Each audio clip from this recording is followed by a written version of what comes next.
Samantala, akusasyon naman na minadali at palpak ang 2025 budget inalmahan ni Senate President Escudero.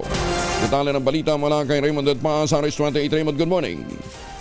Pumalag si Senate President Francis Chis Escudero sa akusasyon na palpak dahil sa kanilang pagmamadali ang 2025 national budget. Ayon kay Escudero, unfair ito hindi lang sa mga senador at congressmen kundi pati na sa mga empleyado ng Senado at Kamara de Representantes na naghirap at nagpuyat para lang mabalangkas ang taunang budget.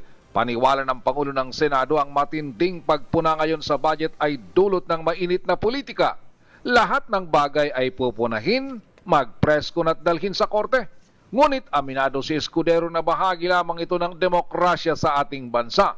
Ang kampo ni dating Pangulong Rodrigo Duterte ang unang nagsiwalat sa mga umano'y blankong items sa Bicameral Conference Committee o BICAM report hinggil sa pambansang budget.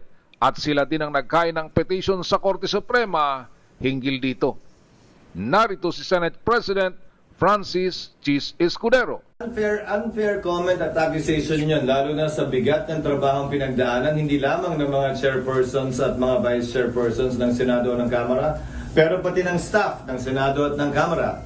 Para sa akin, mas hudyat o simbolo yan kung gaano nakainit ang politika sa ating bansa, na bawat isang bagay na lang, malaki man o maliit, ay pupunahin, dadalhin sa korte, rereklamuhan at ipepreskon.